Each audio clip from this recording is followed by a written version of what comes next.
Once upon a time, on Christmas Eve, old Ebenezer Scrooge sat busy in his counting house. It was cold and dark outside, fog seeping in through every chink and keyhole. Scrooge had a very small fire, but his clerk's fire was so very much smaller. His clerk tried to warm himself by the candle, but failed. Ebenezer Scrooge. Oh, he was a tight-fisted hand at the grindstone, a squeezing, wrenching, grasping, scratching, clutching, covetous old sinner, hard and sharp as flint and as solitary as an oyster. Nobody ever came up to him to say, "How are you?" and Scrooge liked it that way. "Merry Christmas, Uncle!" The cheerful voice of Scrooge's nephew Fred cut through the dark and the fog. "Bah," said Scrooge. "Humbug." Fred invited his uncle to Christmas dinner the next day, but Scrooge didn't celebrate Christmas. It was a waste of money. Money that people like his young nephew didn't have in the first place. What right had a poor young man like that to make merry? Scrooge, on the other hand, was rich. So around Christmas time, well-meaning people came asking him to make donations for the poor. Scrooge gave nothing. He didn't make merry at Christmas, and he wouldn't make anybody else merry either. Besides, he paid his taxes. That paid for the prisons and the workhouses. Wasn't that enough? If the poor would rather die than go there, then they'd better get to it to decrease the surplus population. It was time to close for the night. Scrooge's clerk, Bob Cratchit, hoped to celebrate Christmas with a day off. But Scrooge thought the holiday a poor excuse to pick a man's pocket every December 25th. Scrooge lived in a suite of dim rooms once occupied by his deceased business partner, Jacob Marley. It was gloomy, but darkness is cheap, and Scrooge liked it. So he got ready for bed and then sat by the fire. And then a clanking began to sound deep down below, as if somebody was dragging a heavy chain across the wine casks in the cellar. The noise grew louder as it came up the stairs and came towards Scrooge's door, and without a pause, the ghost of Jacob Marley came through the door right before Scrooge's eyes. He looked just as Scrooge remembered him, but transparent, and with a heavy chain around his middle. It was long and wrapped around him like a tail made of money boxes and padlocks and heavy purses. It was a chain that Jacob Marley had forged in life and was doomed to bear for all eternity. But, Marley warned, Scrooge could escape the same fate. He would be visited over the next 3 days by 3 spirits, spirits whose business was Scrooge's welfare. And without another word, Marley draped the chain over his arm and moved towards the window. And right before Scrooge's eyes, the ghost floated out into the dark, cold night. There were phantoms everywhere. moaning and wandering as they went. Each of them had chains just like Marley's. Scrooge had known some of them while they were alive. The misery was clear as they faded into the night. Scrooge closed the window and examined the door that Marley had come through. It was double locked. He had locked it himself, and the bolts were undisturbed. Exhausted, he went to bed and fell right asleep.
When Scrooge awoke, it was still dark.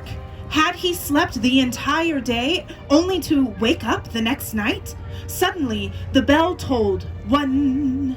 Lights flashed up in the room, curtains were drawn on his bed, and he stood face to face with an unearthly creature, the ghost of Christmas past. It was an unusual figure, like a little old man whose hair was white as if with age, yet his face had not a wrinkle on it. He wore a long tunic of the purest white, trimmed with summer flowers. The ghost moved towards the window, calling for Scrooge to follow. They passed through the wall and stood upon an open country road. The city had vanished. It was a cool winter day, with snow upon the ground. Scrooge recognized the tree, the post, the gate. He had been a child there. Several boys rode by on ponies and shouted, "Merry Christmas!" as they parted ways. Scrooge was so happy to see them. Oh, he called each boy by name, but they didn't hear him. "These are but shadows of things that have been," said the ghost. The ghost led Ebenezer to an old brick schoolhouse. Inside was a lonely boy reading by a feeble fire. Scrooge knelt down, saddened at the sight of his poor, forgotten former self. Suddenly, a young girl burst in and wrapped her arms around Ebenezer. This was Scrooge's sister, Fanny. Oh, she was a delicate creature with a big heart.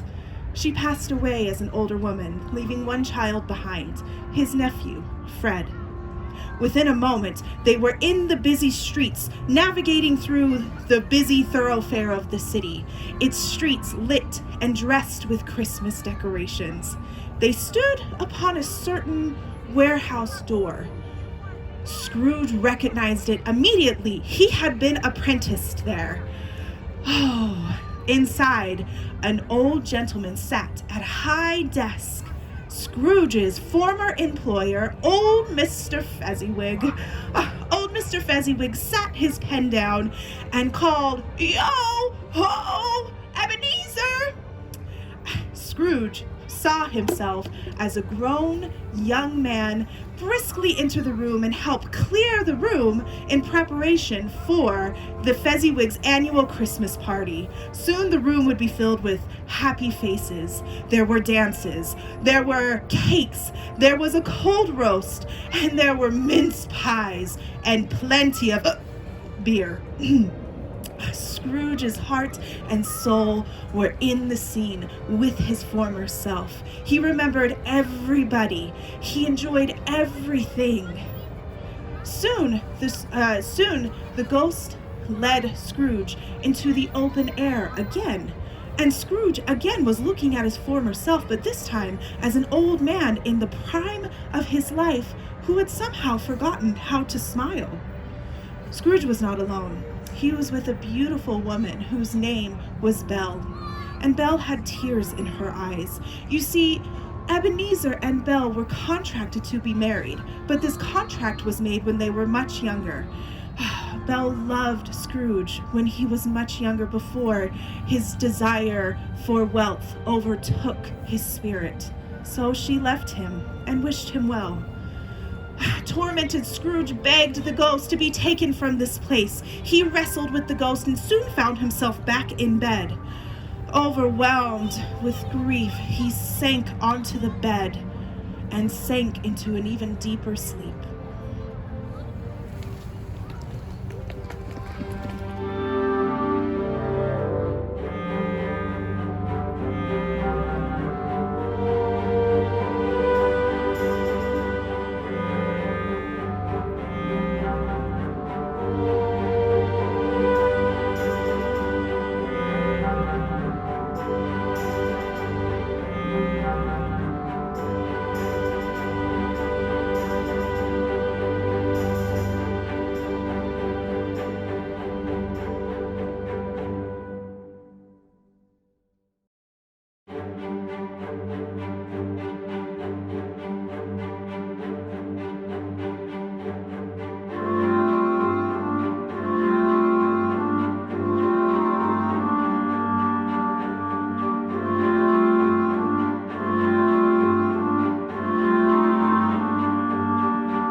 Scrooge awoke mid-snore as the clock again struck 1.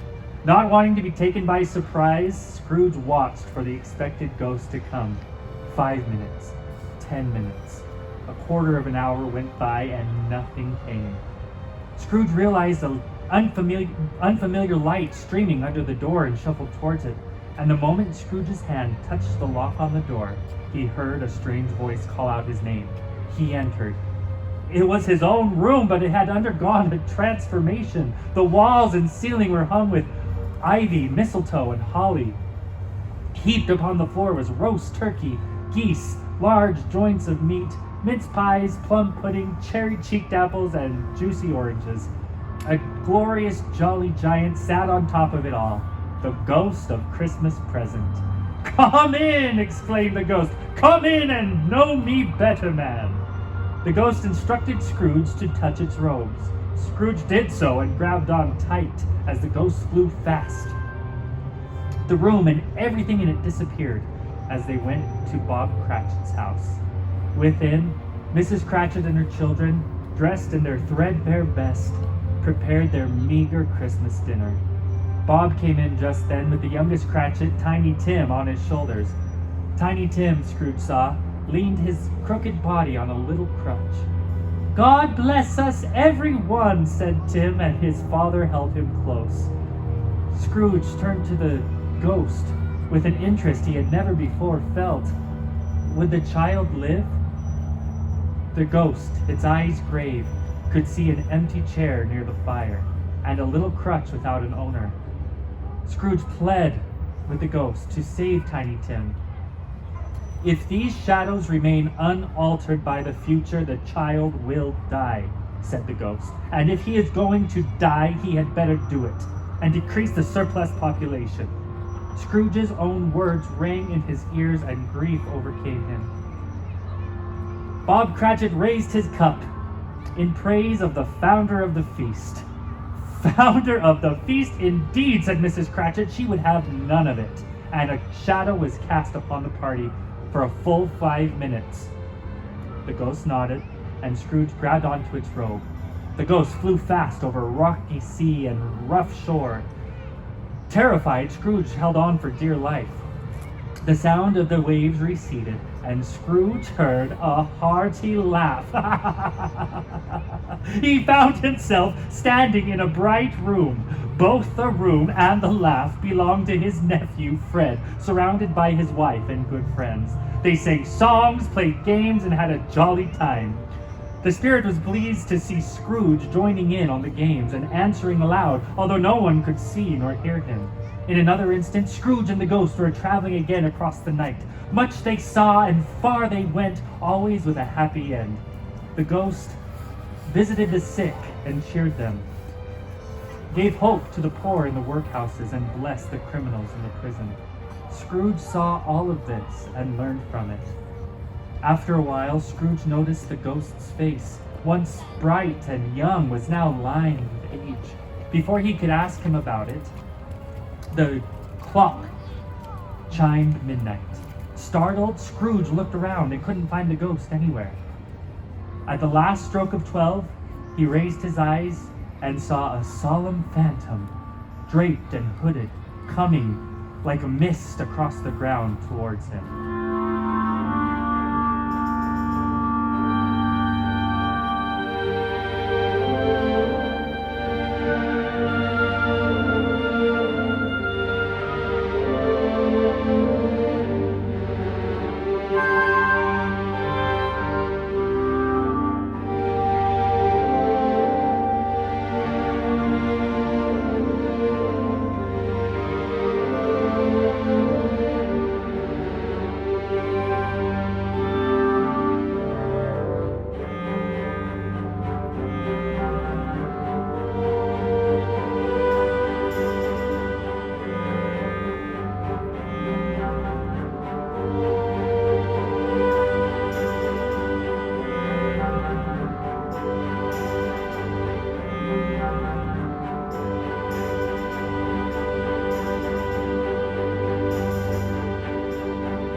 the phantom gravely approached.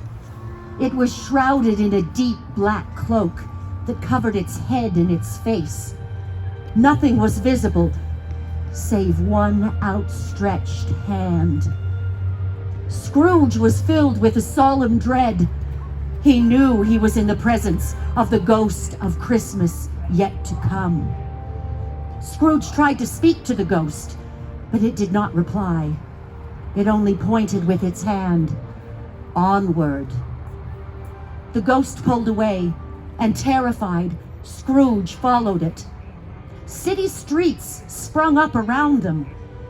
They passed people on the street that Scrooge knew, and he heard snatches of their conversation. "I thought he'd never die." "What's he done with all his money?" "He hasn't left it to me, that's all I know." "It's likely to be a very cheap funeral. I don't know anybody who will go to it." The spirit moved to a different part of town, a dreary place Scrooge had never been before. The houses were dark and wretched, and the street was full of filth. The whole quarter reeked of crime and misery. Scrooge stood next to the spirit in a dingy shop. A gray-haired man weighed and judged the junk that people brought in to sell. Scrooge watched as a laundrywoman brought in a large bundle and asked the man to take a look. It was the bed curtains and blankets off of a dead man's bed. She had taken them because the owner no longer felt the cold, and because she needed the money. Scrooge shuddered and stepped back and found himself in a completely different room. He tripped, almost falling over a bare, uncurtained bed. Was this the same bed that the laundrywoman had robbed? On the bed lay a body, covered in a ragged sheet. The spirit stood steady, pointing at the sheet, as if he wanted Scrooge to pull the sheet away. Scrooge could not bear it. He looked away. "Oh, is any person saddened by this man's death?" As if in answer to his question, the phantom pointed. Scrooge followed his finger and realized that it was aimed at Bob Cratchit's house. Mrs. Cratchit sat sewing with her children, all but one. They were very quiet. Even the littlest Cratchits sat still as statues. Bob came in, a sad smile on his face. "It would do you good, my darling," he said.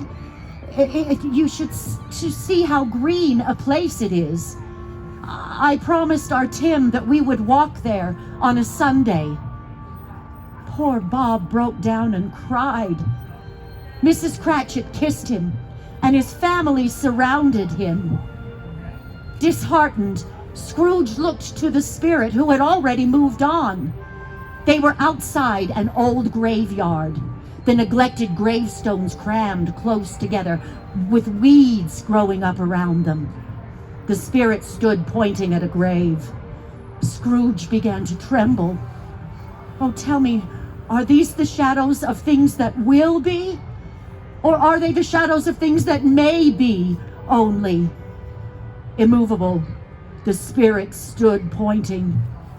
Scrooge crept toward the grave and followed the finger and read upon the gravestone his own name, Ebenezer Scrooge. "Oh, no, no, no," he fell to his knees in terror.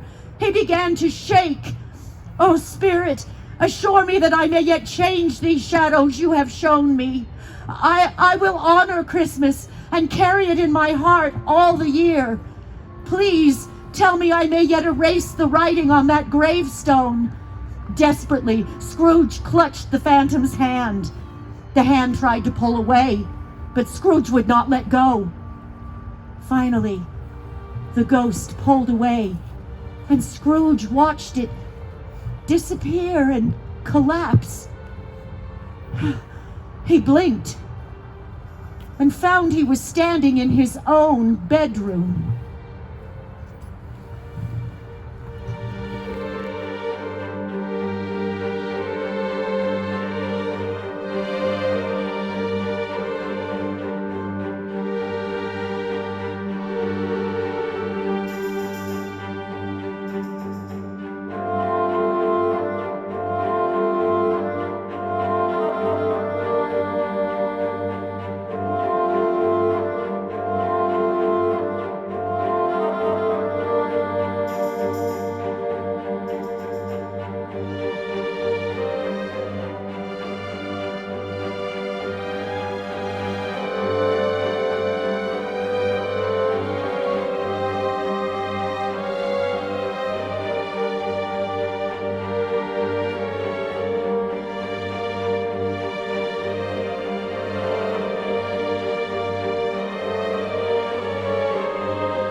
house was his own.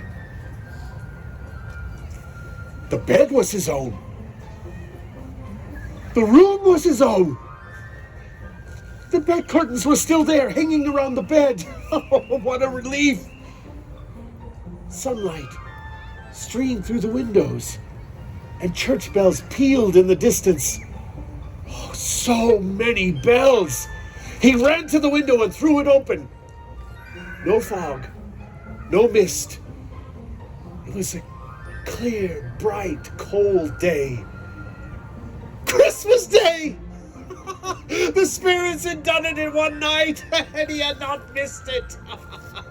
Oh. He called down to a boy in the street and sent him to buy the prize turkey hanging in the window.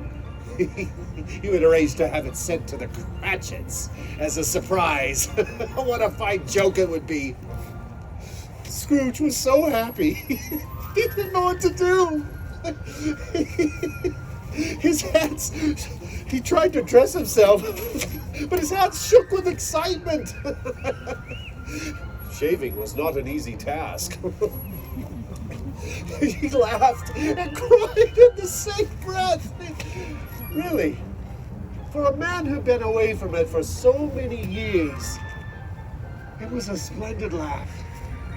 At last, he was dressed in all his best. As he walked down the familiar streets, he never dreamed that any walk or anything at all could give him so much happiness. He had not gone far when he saw the gentleman who had come to his office collecting donations for the poor the night before. Scrooge felt a pain of guilt. He stopped the man. He promised a donation, whispered the amount in the man's ear. The man gasped in surprise, and Scrooge smiled. That afternoon, he passed his nephew's house a dozen times before he had the courage to go up and knock. When the maid answered, he went straight into the dining room and called for Fred. He was worried that his nephew would not let him in. Fred shook his hand heartedly and welcomed him to the party. Dinner was wonderful, as was the music and the games. It was like Scrooge had come home. Scrooge did his best, and infinitely more. And as for Tiny Tim, who did not die, he was a second father. He became as good a friend, as good a master, and as good a man as the good old city knew. Some people laughed to see his alterations, but he let them laugh and paid them no heed. His own heart laughed, and that was quite enough for him. It was always said that Scrooge knew how to celebrate Christmas, if any man alive possessed the knowledge. So it should be said for all of us. And, as Tiny Tim observed, God bless us, everyone,